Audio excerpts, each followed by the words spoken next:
So maybe we can start. Good morning, everybody. We're already, I see more people in the lobby. We're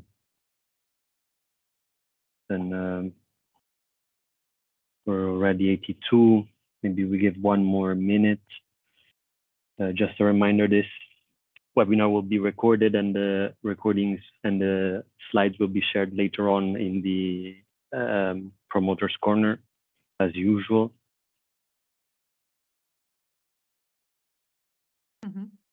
Okay, we give 1 or 2 minutes additional to start, and it seems the number of people is increasing, so we'll start soon. Yeah, we can start.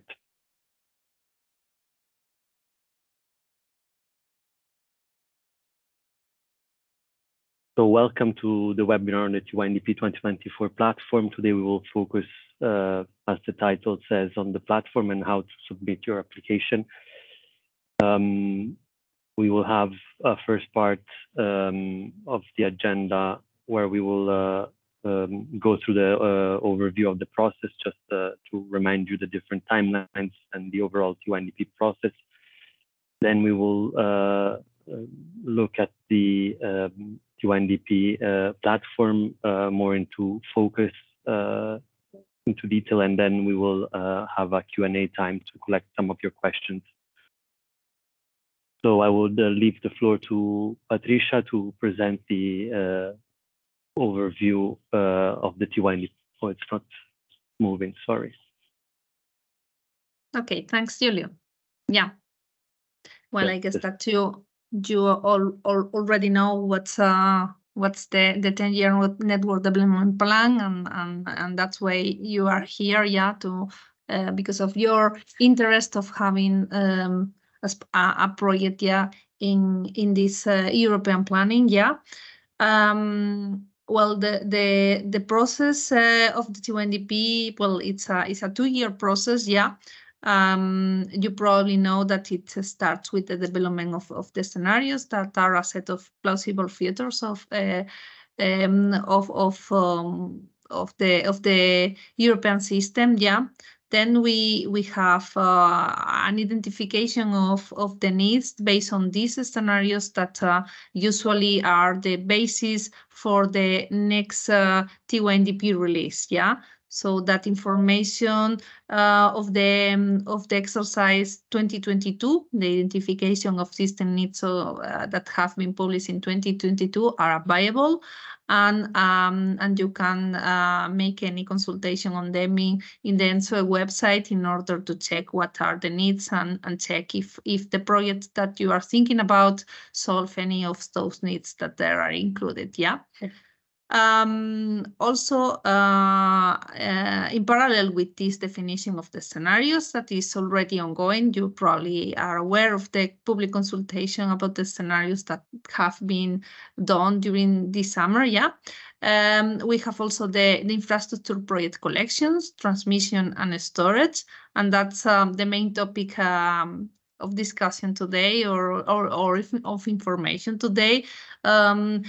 We made a public consultation of these guidelines for project inclusion. In this summer, we also organized a webinar to present those guidelines. Yeah. And after the public consultation and the assessment of the comments received, we have recently published the final version of these guidelines. And with this, reaching this point is the moment to start the collection, yeah, of the projects based on those guidelines for project inclusion, yeah. After the definition of the scenarios and the project that will be part of the project portfolio of the TYNDP, we start the cost-benefit analysis of the project that will be part of the final documents that will be published, yeah. You have here that part that is all the preparatory work, yeah. The intention is to release the TYNDP for consultation next summer. Yeah, possibly in 2 steps, as in the last release. One early in summer, June, July, more focus on the identification of system needs for this exercise and general reports, and perhaps the cost benefit analysis details will reach at the end of the summer. Yeah. Afterwards, the document, the whole package should be submitted to ACER for opinion. That's intended to be done in October 24. And by the end of the year, by the end of 2024, it starts the easy process of PCIs, PMIs, project of common interest and project of mutual interest.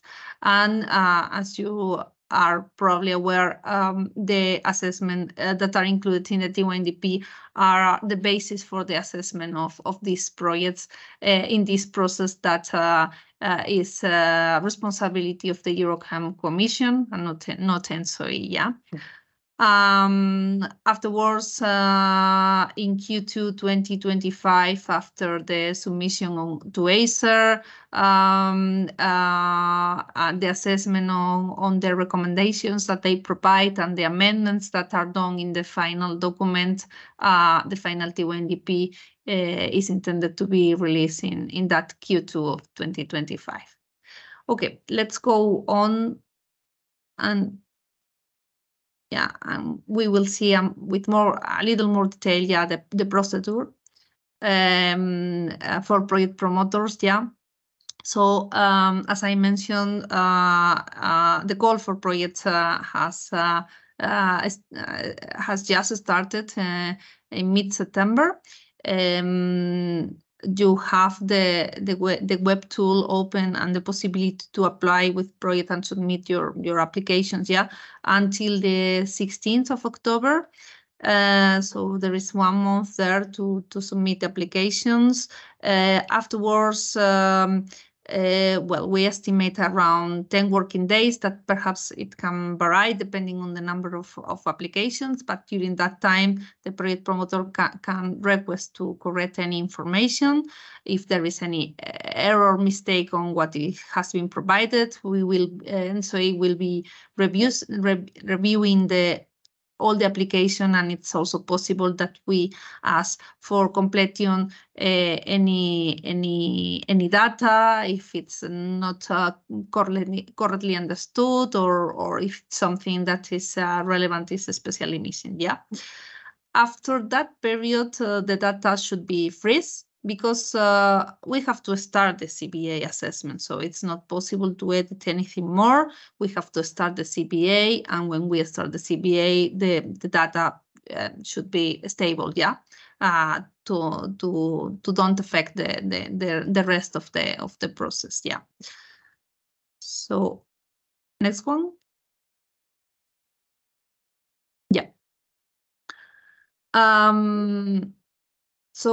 So by the end of these years, ENTSO-E would publish the list of projects that are accepted to be part of the TYNDP project portfolio, and which ones are rejected with the reason of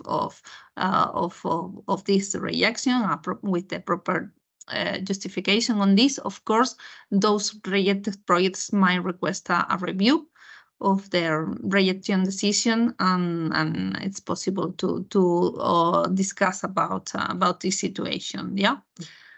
In Q1 2024, we go to the next process, and well, we will organize a webinar for you on the project level indicators.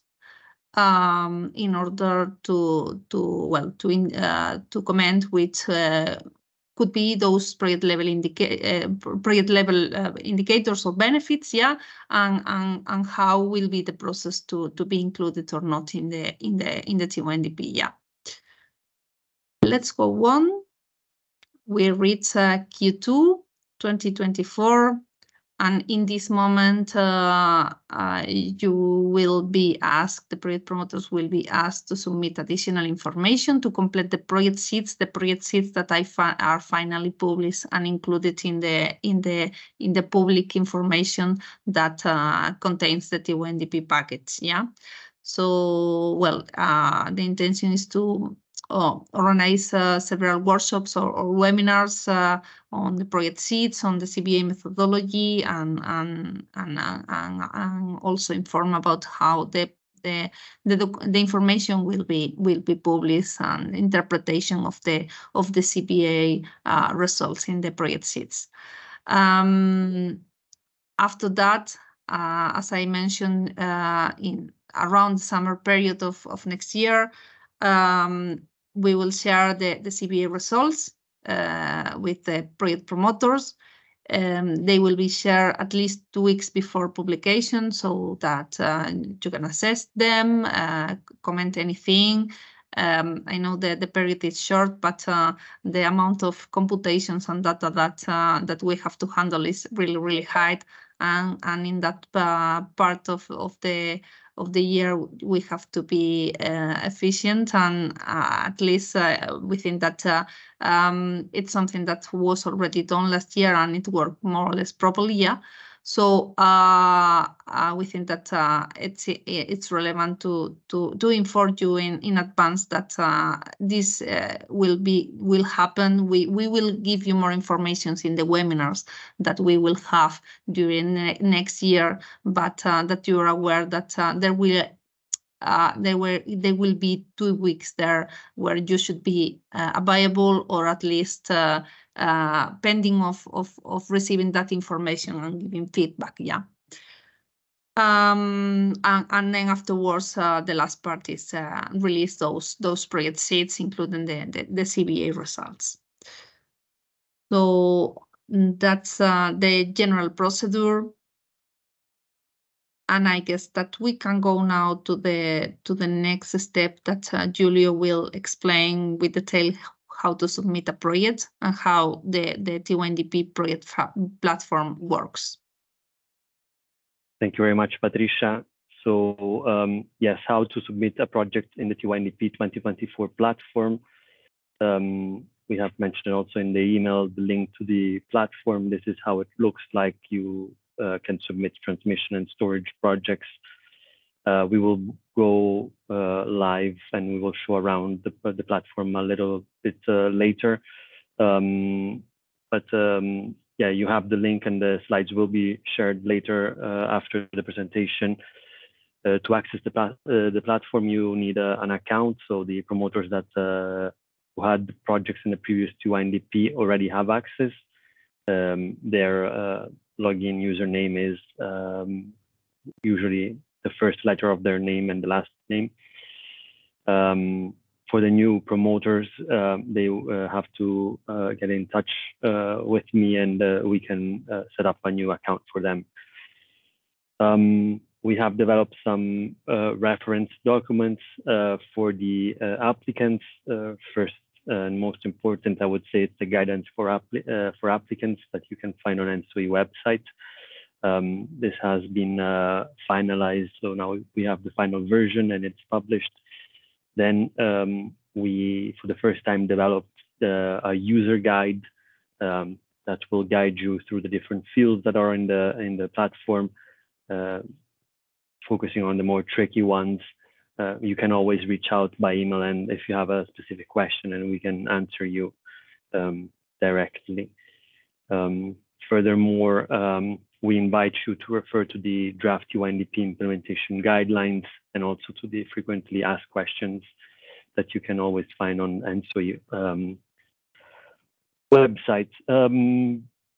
I would now move to the website, so we can actually have a look at the platform.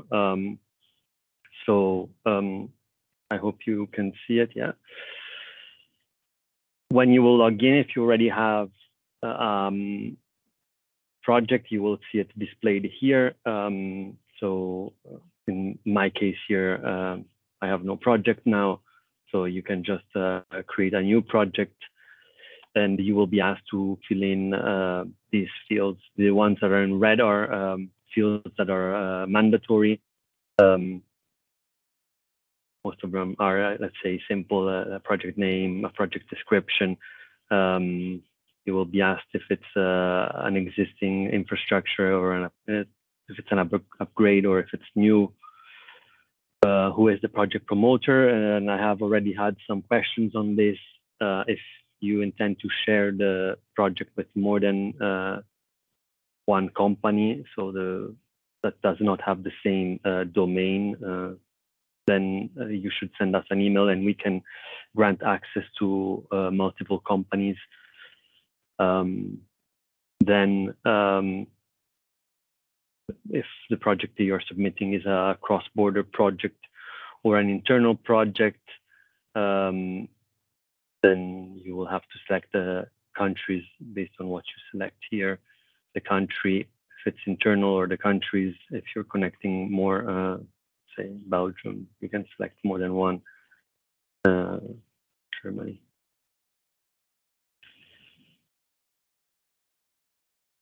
The status of the project, I think it's very straightforward. Based on this, then you will have to fulfill the eligibility criteria.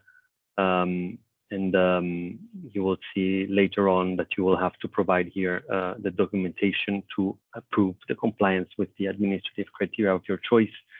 It's important to highlight that you have to submit, you have to fulfill just one is enough. Here in the administrative criteria, you have the unbundling registered undertaking. I think this is the same as last year. The last available balance sheet, and here may be a question that we get often, is that if the company is younger than 1 year, you can send the parent company balance sheet, and the same goes for the technical expertise documentation. The project complies, with this one we went through already.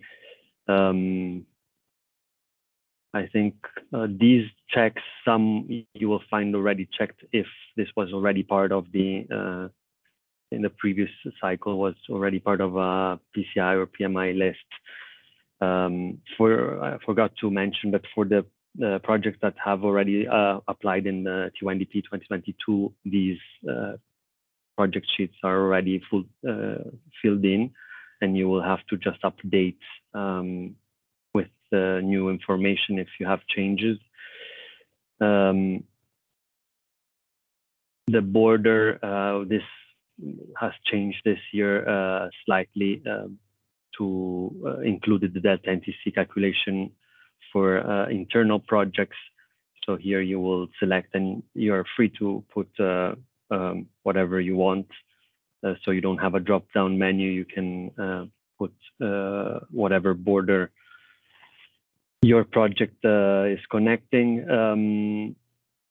Then you will have to provide an explanation of the use of the transfer capacity increase. And the new part is the supporting documentation that has to be sent this year to explain how you have calculated the delta NTC increase.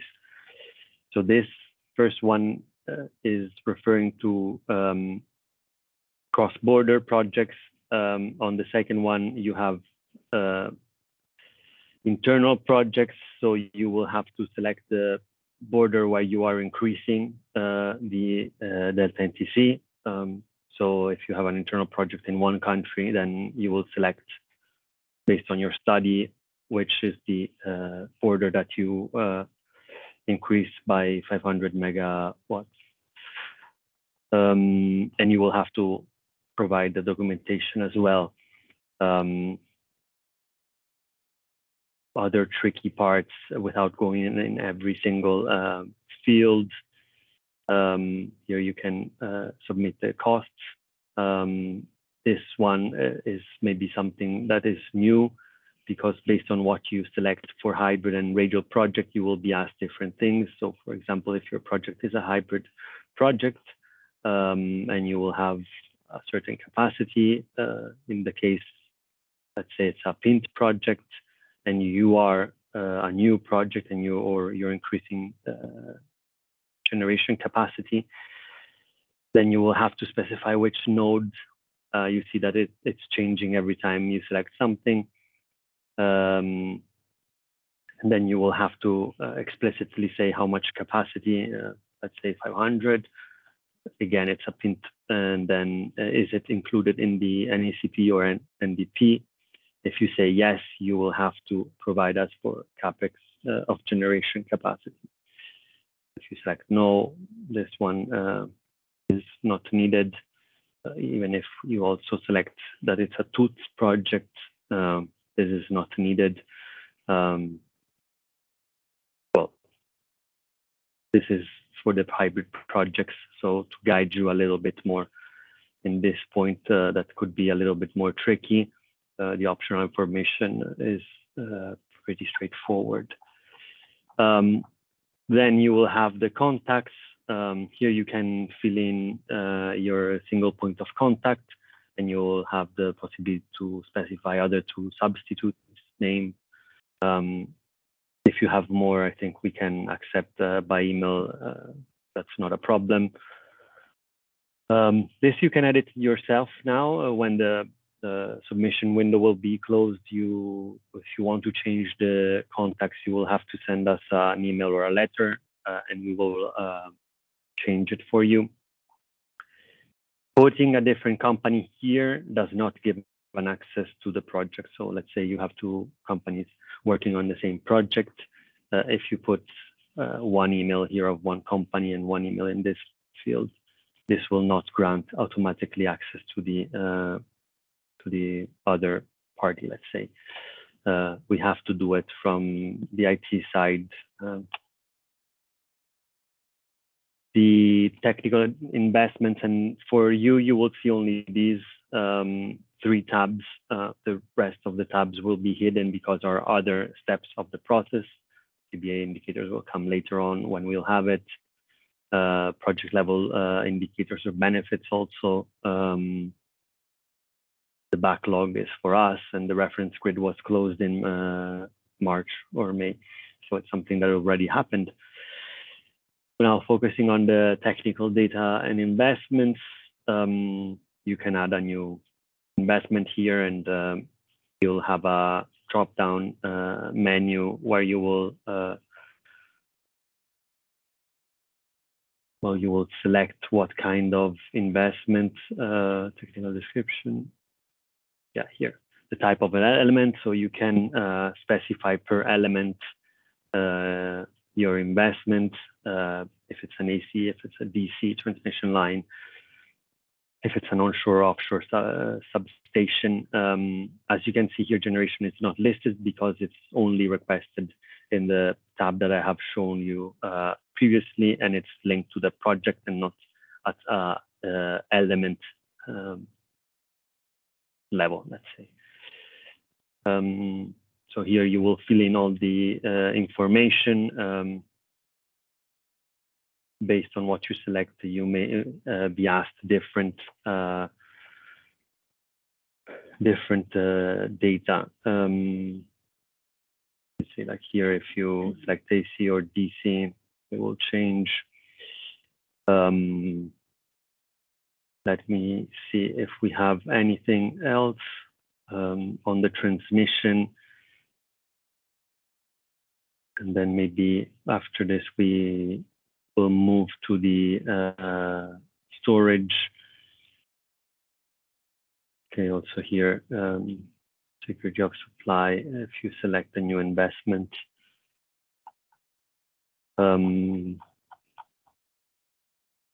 Maybe we go through the storage and then we open the mics to accept for questions.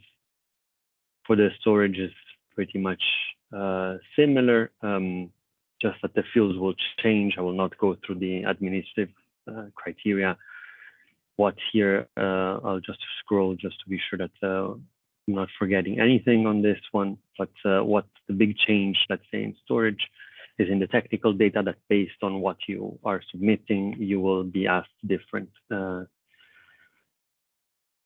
data and information. For example, you'll be asked turbining and pumping capacity if it's a hydro pump storage, but you will be asked discharging and charging capacity if it's an electrochemical storage. So this is pretty much it. I see that we have some questions in the chat. Some of them are already been asked. Maybe if you have some questions and you want to speak, you can raise your hand and we will unmute you. I see Mario. I will unmute you. Allow microphone. Okay. Mario, you should be able to speak.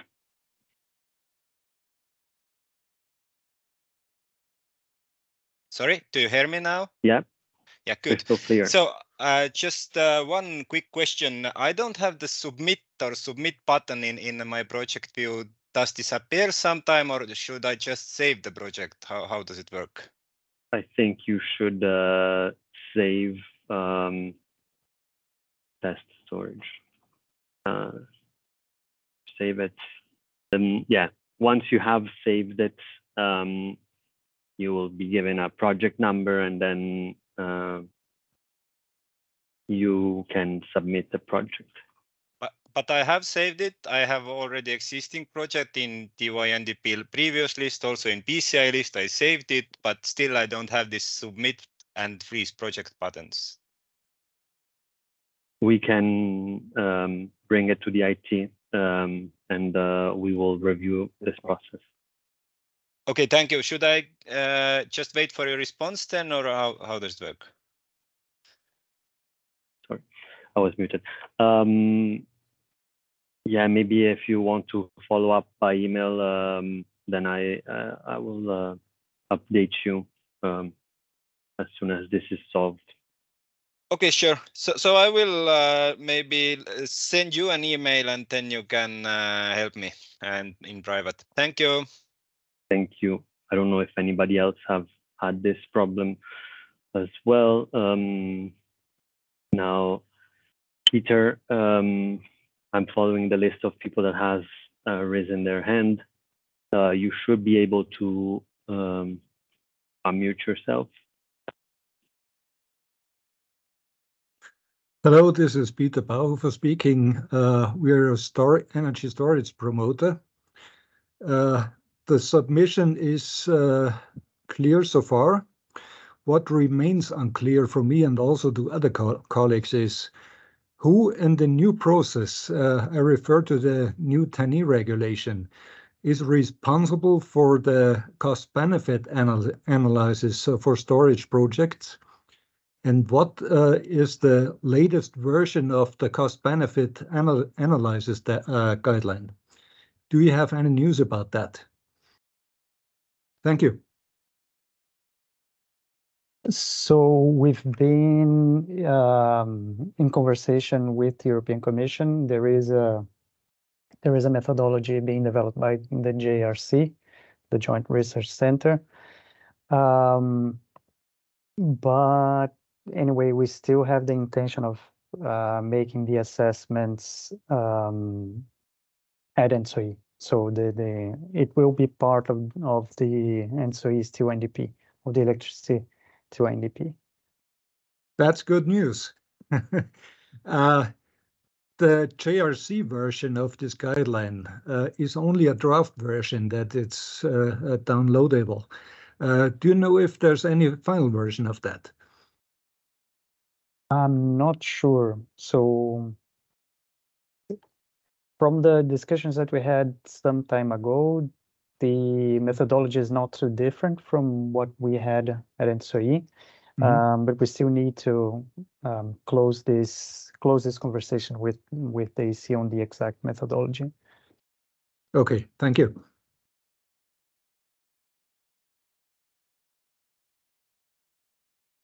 Madalina, you should be able to unmute yourself now. Hello, thank you. I just wanted to ask you, you said at the beginning that if there are more companies that will actually put together the project, we need to contact you in order to be able to fill in the data of each company.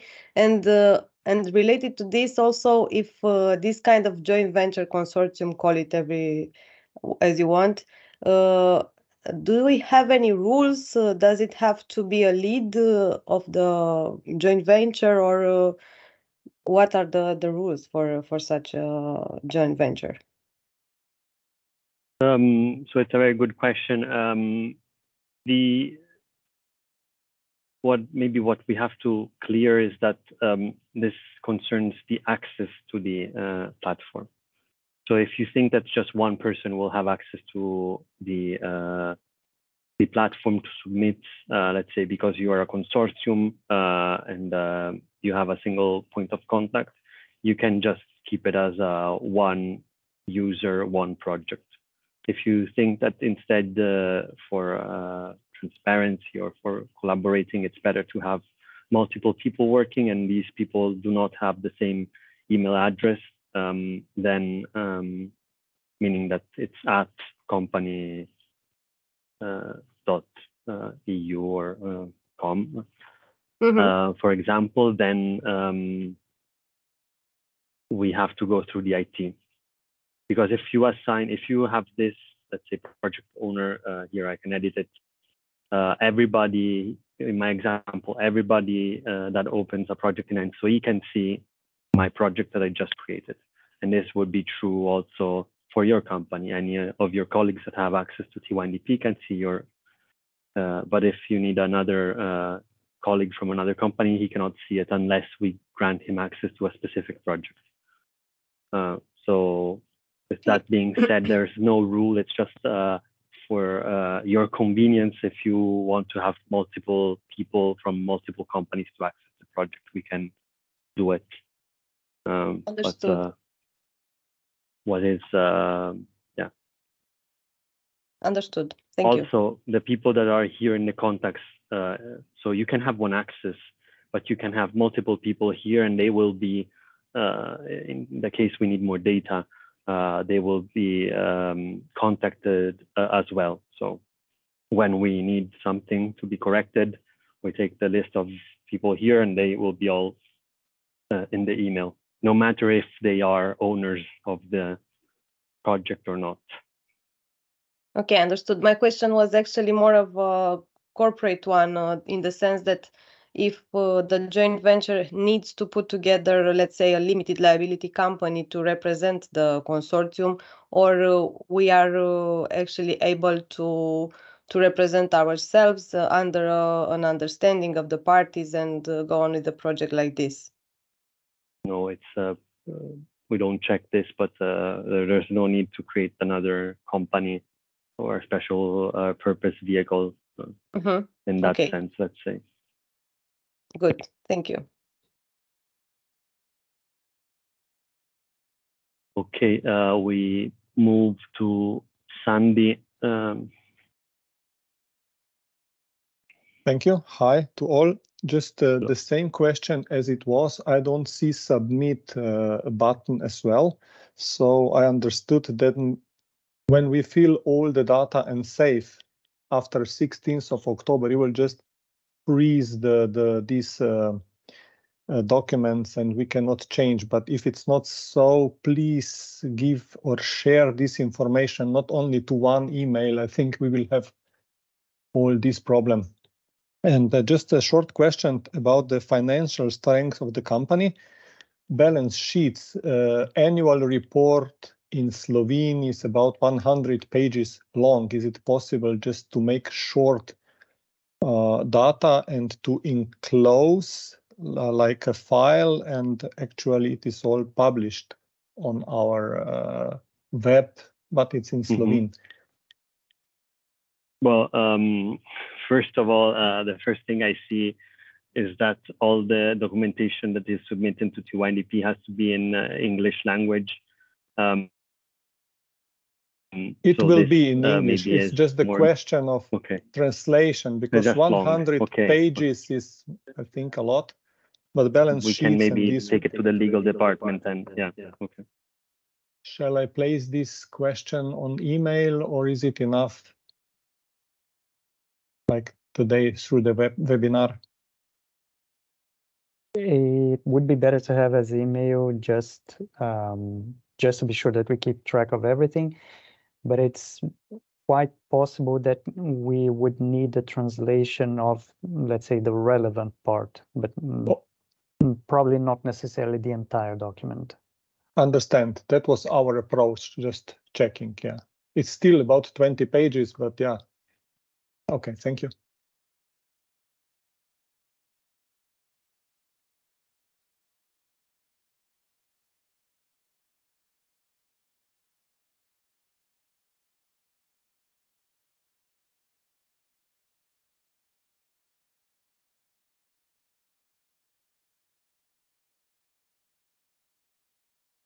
I think that you are muted. Sorry, I was saying that the next who raised the hand is Sophia Amelie Mortensen. You should be able to unmute yourself. Yeah. Hi, everyone. Can you hear me? Yes. Yeah. So my question is there any difference in the level of detail for the projects that we submit? Like if we have a project that's commissioned in 2034, we don't have the entire topology in place. So can we submit a lower level of detail for the project?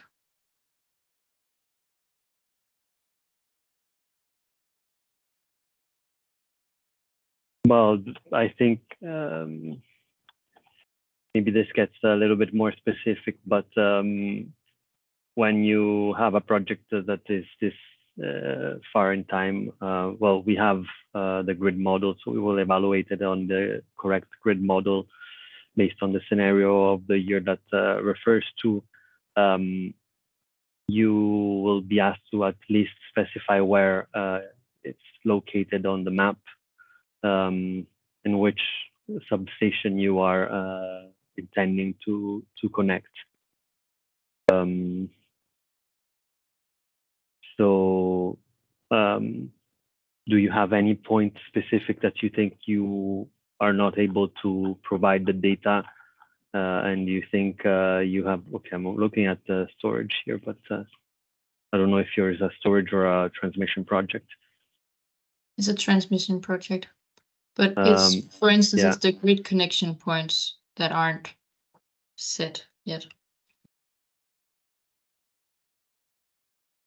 Yeah, Andrei. Julia, if I may take this please. point. So just a question, which information you don't have currently available that you can't provide for your project? Like the connection point, they aren't set yet. So the connection point is definitely a very important element. If your project is not commissioned after 2035, which would mean that it's not assessed as a light pin, meaning that network calculation won't be done, we need the connection point to be entered.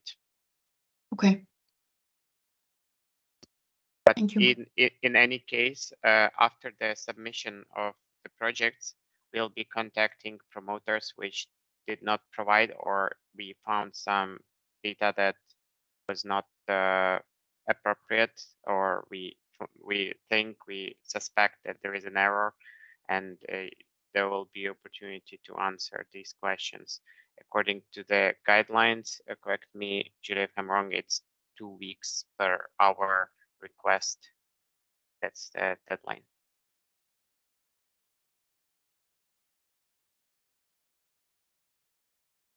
All right, thank you very much, Andrei, for clarifying this point. That answers all your questions. Yeah, thank you. Perfect. Monir, Hassan, you can unmute. Yeah, thank you very much. And I think my question is actually similar to the one that was just asked, which is what happens if the information is provisional or the information changes that's provided in this, at now or even years from now? Is there some information that is very important such that it needs to be definitive, or is it that ultimately, if, for example, the connection point was to change, would that be an issue? And what happens if the promoter was to change as well? I can answer this question, Andre. So the connection point is definitely a very important part, and we really would avoid to change it because it's part of our calculation, and the results will change if the connection point obviously will change. But normally the project collection after the deadline should close the data progress. So unless there is an error, we would avoid any updates. Yeah. So the reason to freeze the data is to not have many iterations in the CBA process and be able to assess the project properly. If the information that could change is directly affecting the CBA, it's something that for sure cannot be amended. I mean, capacity value or connection point or something like that. There are other issues that can be amended and included in the final project sheets. But you have to be aware that some of the data affecting the CBA cannot be integrated in the CBA assessment, and that's relevant. Yeah. Okay. Is there anything else apart from capacity value and connection point that you think is critical? I would say all. Yeah, sorry. No, yeah, Andre. Yeah, all of the technical data is normally important that we are asking on the platform. For transmission projects, we ask a bit more data compared to what we need for the assessment. But I don't think we need to go through it at the moment. No. They would be affecting any potential network calculations that are performed. So yeah, if there's anything that could affect the CBA. And I had one other small question, which is there's a requirement to identify whether the promoter is licensed or intending to be regulated. Is that just a tick box to say they're a licensed entity or they intend to be regulated, or is there something more involved on that? This is in the guidance we saw.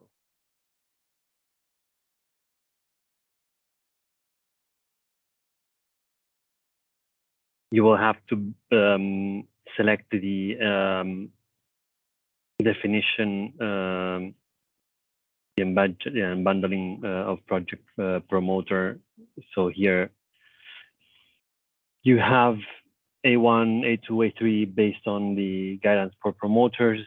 A1 is usually a TSO.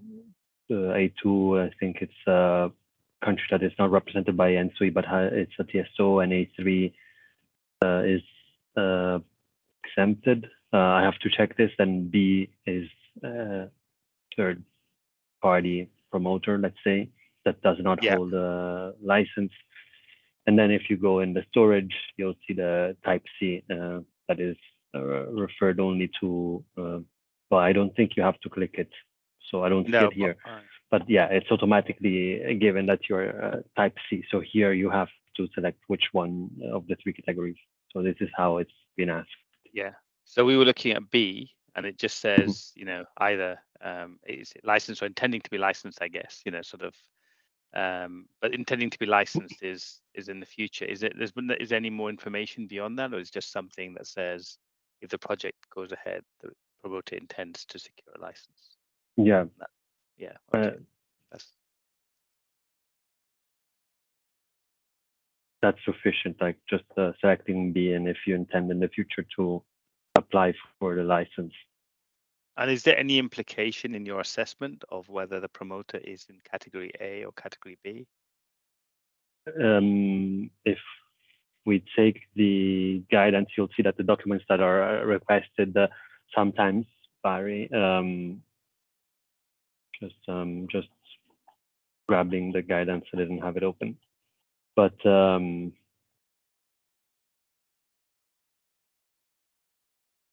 know.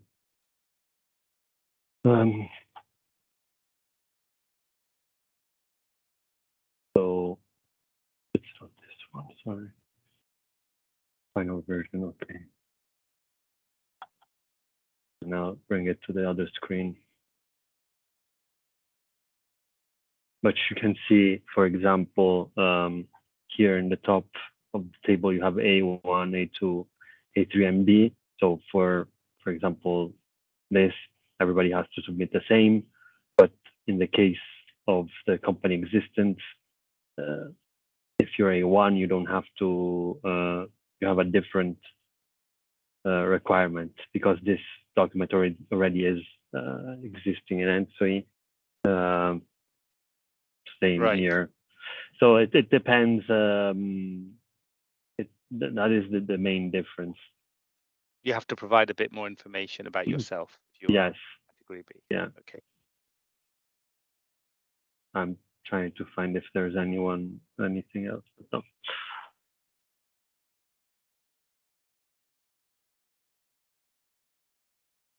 Thank you. You have more questions? No? Okay, perfect. Let me see who's next. Madalina Constantinescu. Oh,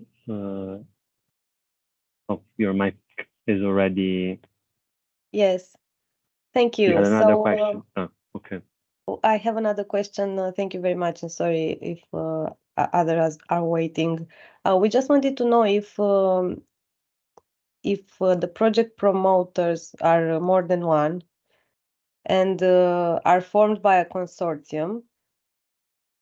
In case the project is elected, if it's accepted to form an SPV to develop the project, or if we can actually develop the project under a non-incorporated JV.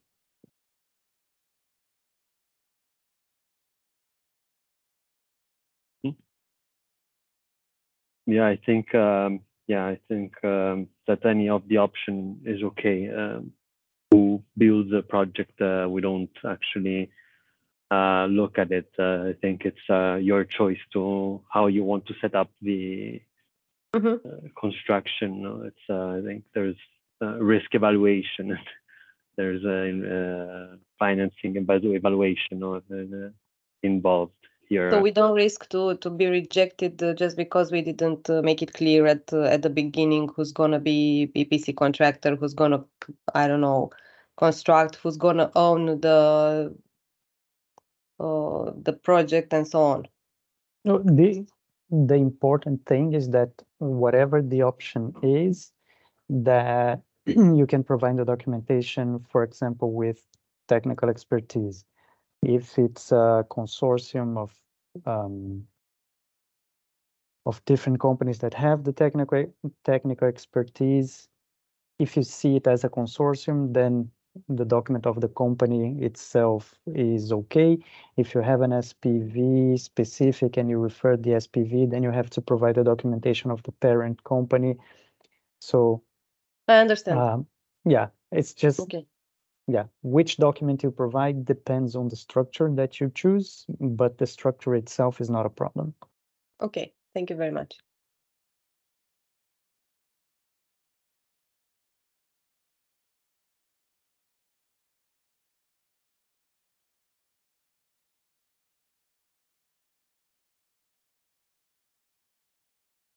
Hello. Julio, I think you're on mute, but maybe can you hear me or? Yes. Yeah, no, thank you so much. Now my question is regarding a transmission line project, an interconnector, and I would like to ask if it is possible to cluster in one TYNDP submission a project that will be comprised with two phases.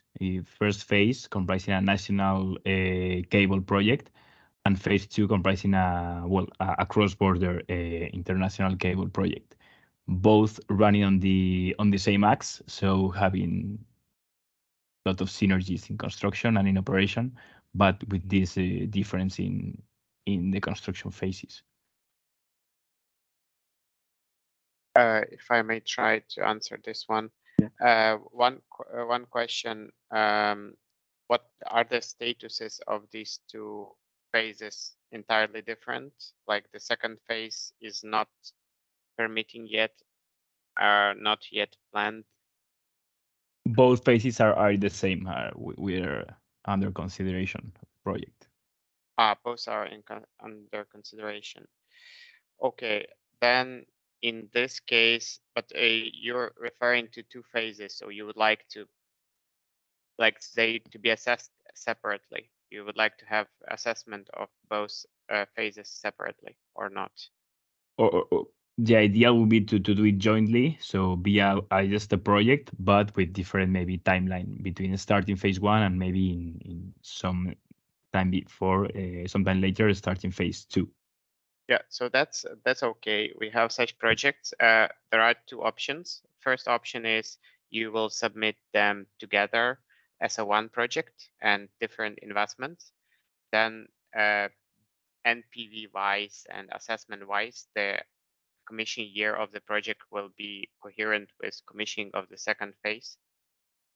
And okay. The second option is for you to submit two projects separately, and then they will be assessed separately. And what you can do is so-called submit a sequential assessment request, which will be asking after the project collection window will be closed. And then one project pretty much will be reliant on the commissioning of the other one, and will have consequently a bit more of benefits. Okay. Okay, thank you. Problem.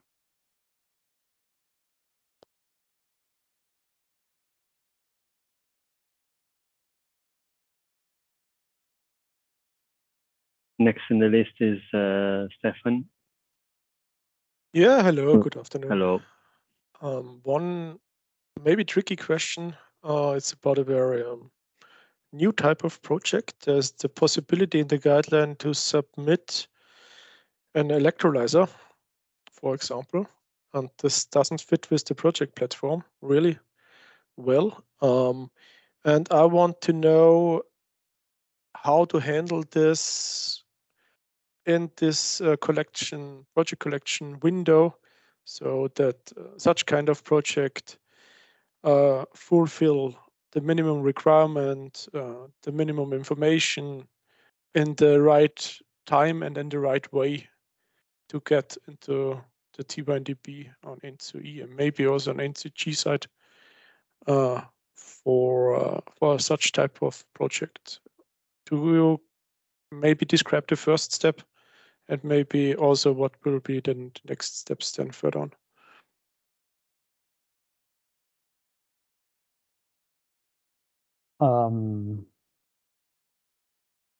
Maybe we could have a bilateral talk to understand the missing part, and once we do understand it, and then we make a general communication to every project promoter so that the information goes to all of them. Is that okay? For me, it's okay. Then I get in touch with you. And we exchange the information about this type of project.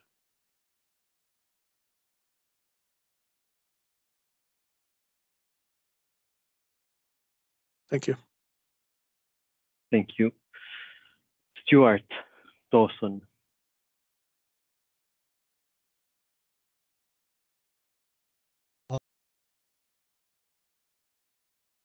I heard something, but I don't know.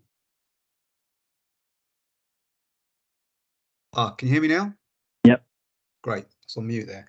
A couple of questions, if I may. The question's been asked about the unbundling And the question is it sufficient for a declaration letter to state that the company satisfies the unbundling requirements, and in the same letter also confirm that we're looking to, as a third-party developer, looking to get an appropriate license at some point in the future? I guess, yeah, that's just a letter of stating these two things is sufficient. Maybe we check also what was provided in the past from other project promoters, but as far as I know, it's just a statement that you fulfill these two. Yeah, I suppose just for completeness, I just want to make reference to footnote 7 that states something along the lines of at any moment in time, the promoter should be able to prove the conformity. So the letter, whilst declaring conformity, doesn't in effect prove conformity. And just aware of the turnaround time during the grace period, what form of proof that might take if requested.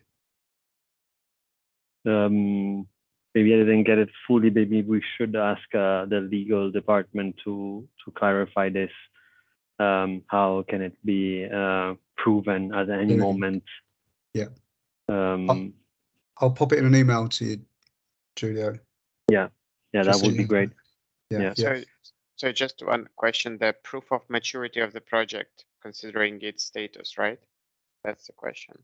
But it's also the unbundling and license. This is what I got. Yeah. At any moment. That's it. There could be a check. And sorry, the second question I have, and it follows on from an earlier point that was raised about the POI, point of interconnection. If the project assumes a worst case scenario, and by that I mean assumes a length of cable that sort of considers the furthest likely point, then if it's shorter, then it's upside. And in that regard, would that change be considered material and problematic? And that's A of the second question. And B of the second question is grid reinforcements. Should they be considered in the absence? And if they should, how can they be considered in the absence of a formal grid, let's say, offer from the TSO? Regarding the first one, the change in length is a change of the technical data. Maybe Andre, you can confirm this, but I would see it as a substantial change of the project. So once we start the CBA computation, it would be difficult to change it. But yeah, Andre, maybe if you want to, yeah. Yeah, that's normally correct. Yes. And for the second one, could you repeat the second one? Yeah, grid reinforcements. Yeah. Grid reinforcement should be included. They should be part of the investment when you add in investments here. Without a grid connection offer, yeah. Yeah, I guess it comes back to the earlier point about POIs, and if the POI is not confirmed, or indeed if a POI is kind of intimated by the TSO, there could be, there'd be an absence of that data. So in the absence of that data, I guess the developer, the promoter, should endeavour to make an estimate on grid reinforcements. Is that what you're saying? Yeah. Yeah, I'm get in touch with the TSO you're connecting to and see if you can obtain more information about it. Okay. But in general, if we think not just of this TYNDP, but if we think of the development through time, and taking, for example, the PCI process, whatever comes out of this TYNDP and maybe goes through the PCI process, in the next TYNDP cycle, we're going to reassess. So if there's a change between one TYNDP and the other, and if this change is on the upside, let's say the result that you get on this TYNDP will likely still be positive in the next TYNDP, even with the change. Yeah. So it's a decision that you have to make for the assessment in this TYNDP, but it's not a decision that is made forever. That's what I mean. Yeah, that's useful. Thank you. Thanks.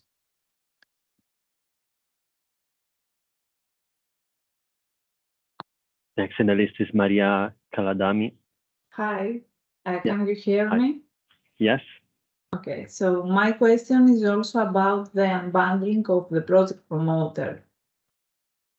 So if we have a promoter of category B and is still investigating whether he will apply for exemption or he will apply for a regulated status, what documentation do you advise to upload in this application for TYNDP 2024? So your options, if I got it right, is you don't know if you will apply for an exemption or if you will go for a license, right? Right. No. Yeah. For what is requested to be regulated.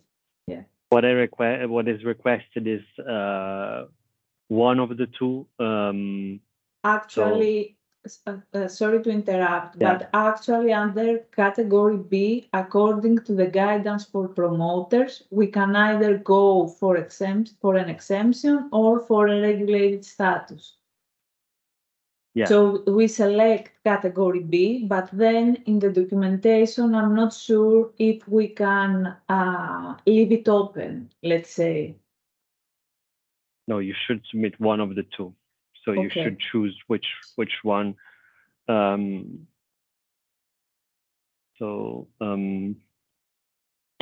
if we choose now one of those, let's say, for example, that we choose that we intend to apply for an exemption, and in the future we change this decision. Will this affect our application? No, I don't think, because you are fulfilling always the same administrative criteria. The same unbundling criteria. So either you are fulfilling A, B, or C, you're always fulfilling that criteria. So this is more a check than, so it's it's just a check that you are fulfilling these criteria, no matter which one you fall into. Okay. And the same comment I made before stands for this one as well. So things you're inputting in this TYNDP, they become locked in this TYNDP, but then in the following cycle, there is always the opportunity to update the project when there are changes here and there. So it's not a decision that you make now forever. It's a decision for this cycle. Okay, clear. Thank you. I see another question from Luis Jimeno. Yes. No, one more question is regarding to demonstrate a cross-border impact. I wanted to understand if a transmission line project that goes from a EU state member to just the border to another EU state member, but it indeed increases the capacity between both, but without trespassing to the other country, if it will demonstrate this cross-border impact. It is possible, yes, that you have an internal project that has a cross-border impact. And one of the reasons, obviously not the only one, but one of the reasons for asking for this is in light of the PCI process, to be able to apply for the PCI process, projects need to prove an impact of at least 500 megawatts on the border. So okay, no, that's perfectly fine. Thank you so much.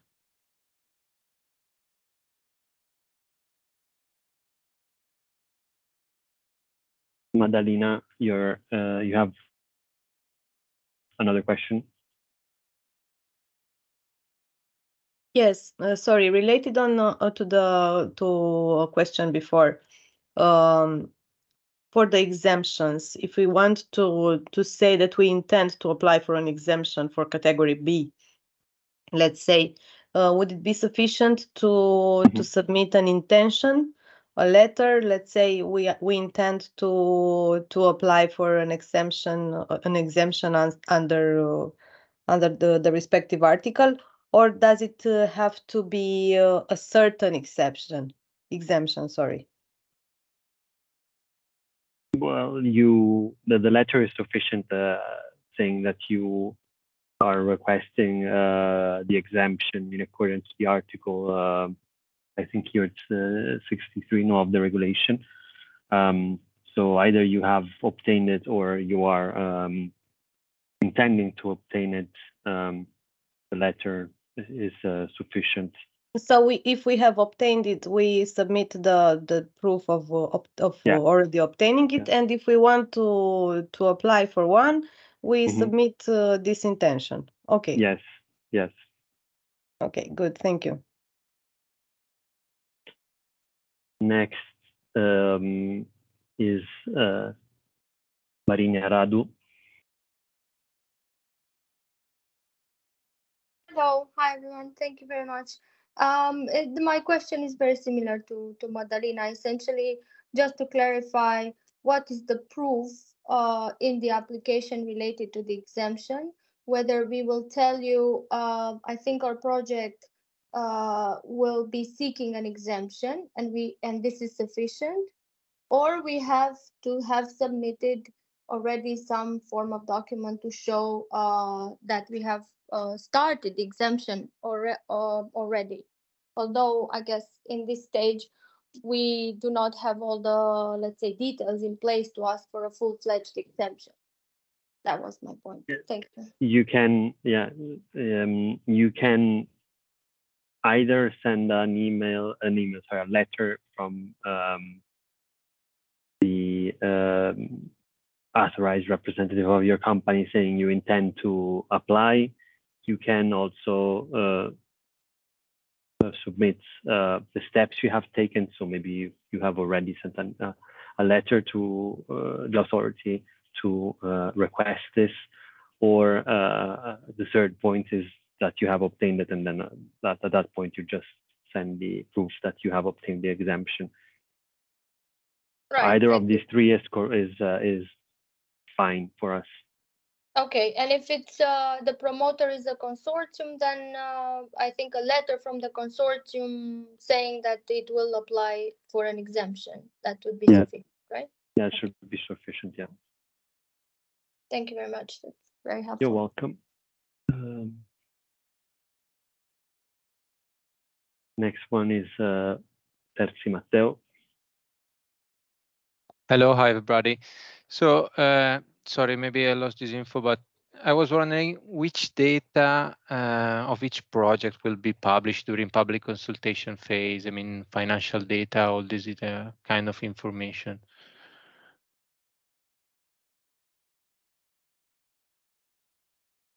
Like in the previous process, we don't publish the documents that you send us. We just publish the technical data. But on this, maybe I leave my colleagues to fill in more. Yeah. So for the publication in December, the intention for it is just to be aware of what is the list of the project portfolio. So it's just a very short list of information, because all the rest will be in the final publication in the project sheets. And in fact, in the project sheets, there is also information that is not provided, like details of the exemption or also so on. Yeah. Maybe we can take a project. But here you can see what is published. The description, the website, And then we will have project description, and you have some level of information. And as Patricia was saying, then when we publish also the cost, the project assessment, and you'll have also here the CBA indicators published. Okay. Okay, thank you.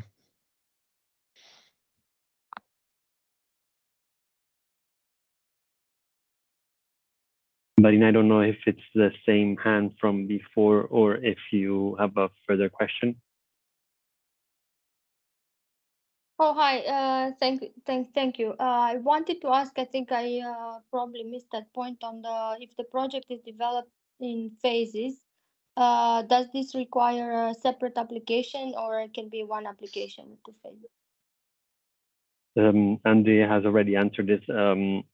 So you have two options here. You can submit it as a one project, and then the commissioning year will be the commissioning of the last phase of your project.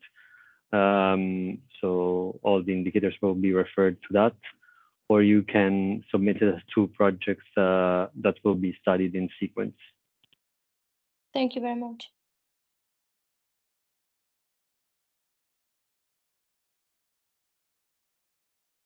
Before we go to the concluding slides, I didn't follow the chat.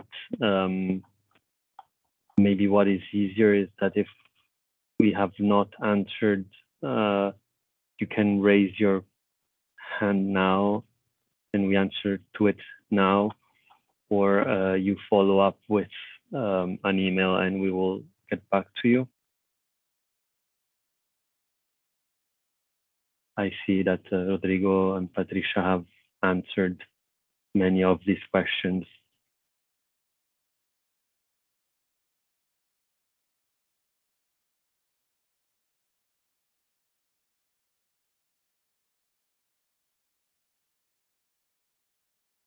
There are still some hand raised.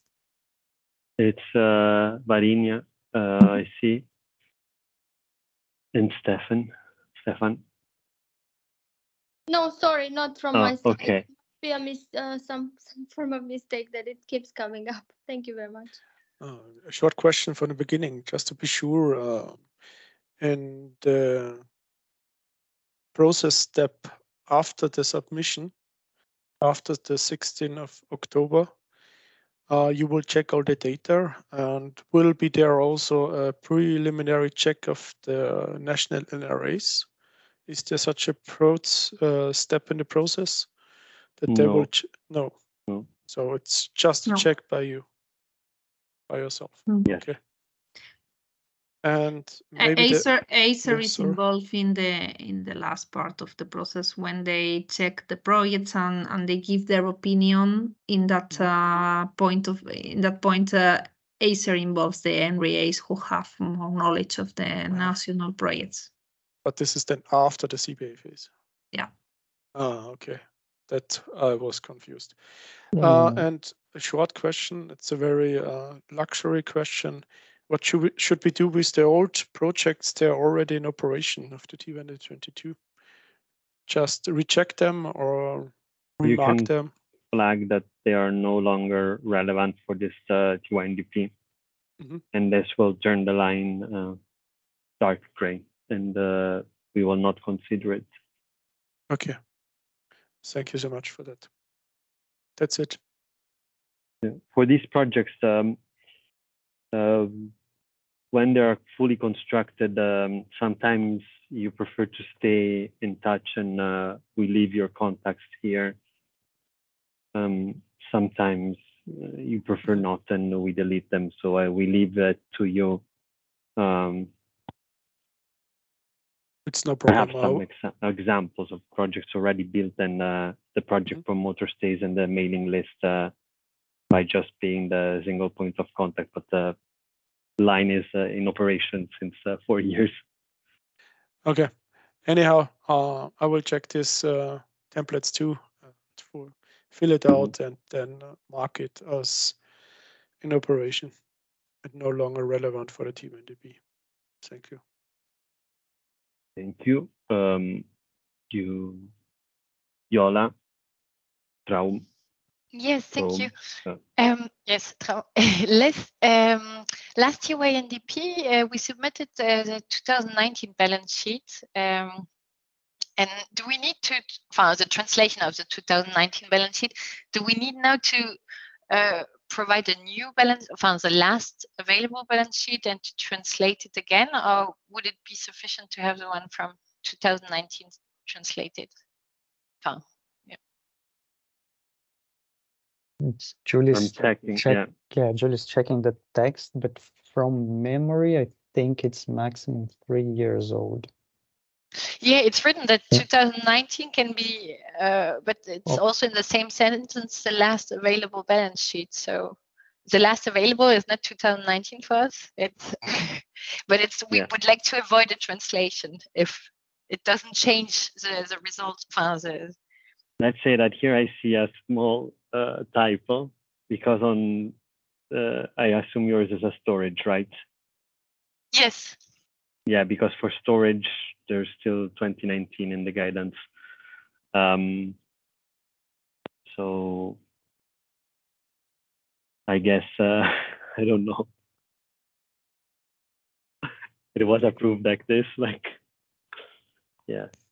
Yeah, the intention was to get a little bit more recent, but okay, since it's written, yeah, I don't know. Okay, thank you.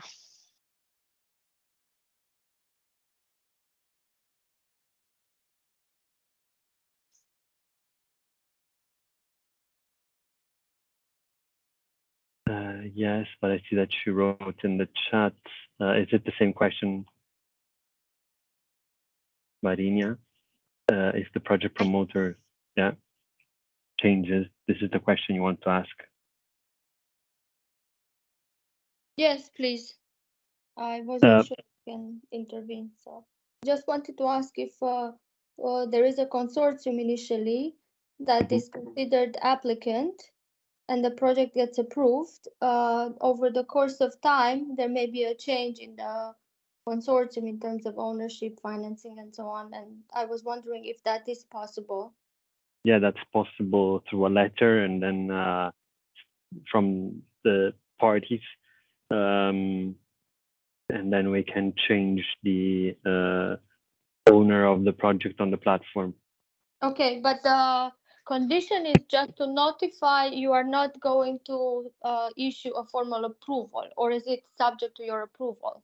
No, there's no approval. If, for example, you have a special vehicle company, and then you sell this company to another company, another consortium, then we just grant access to the new company, to the platform. If this happens after TYNDP is closed, the new company could actually just submit a new application without having to transfer it. This is just an option, but yeah. Understood. What should be ensured perhaps is that the administrative criteria of the new company are also fulfilled, and that, for instance, imagine that the new company is unbundled in, so that issues we have to check for. Yeah, sure. Yeah, I was not thinking about that, but yeah. Yes, of course. Taking into consideration the legal provisions on unbundling and everything else, but I'm just wondering because such projects obviously over time, I mean, they are high value and require financing and a lot of various expertise. In case there are changes, someone else comes in or someone else decides not to pursue, then obviously it's useful to know what the procedure is, subject to, of course, those parties fulfilling the conditions, the other legal conditions. Thank you.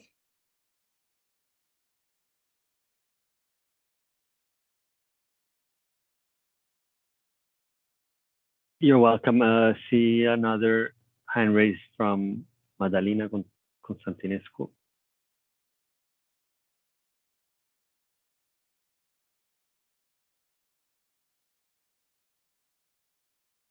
Yes, thank you. It was actually answered meanwhile.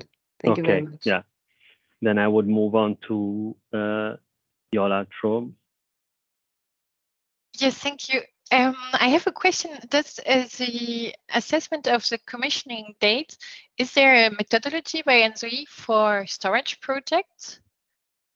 For specific to storage projects? We know we check, but I don't know if there's one specific to. No, there's no specific methodology like there is for transmission. Part of the reason being that for storages, it really depends on the national process. So it's a bit more complicated to try and do something general enough. Okay. Okay, thank you. You're welcome. For the sake of time, we have planned 1 hour and a half, so I would conclude if there are no other questions. But yeah, I'm not looking at the list. No, these were asked. Okay. So just to Patricia, yeah. No, because of the hand raised, you mean? No, it was not. It was a mistake. Sorry. No, don't worry. Well, but anyway, any additional question that you have the contact and you can ask afterwards. Yeah. Yeah, and just before closing, I would point you to the Promoter's Corner on the website where you can find all the relevant documents, the slides and the recordings. You also have the link to the TYNDP 2024 platform, and you also have registration link to the mailing list. So if you are not an applicant but you still want to stay informed, stay updated about the process, you can through this mailing list. All the project promoters and all the applicants are automatically included. It's a different mailing list, but they are in a mailing list, so they receive all the communications to the applicants.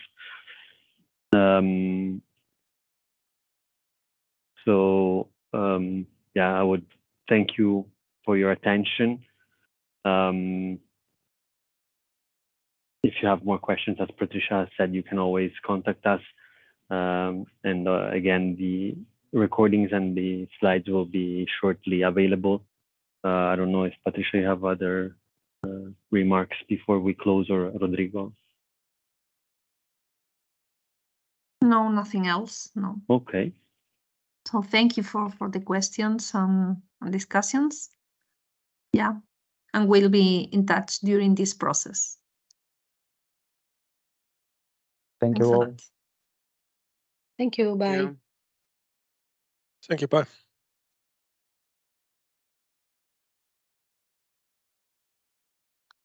Thanks. Thank you. Thank you very much.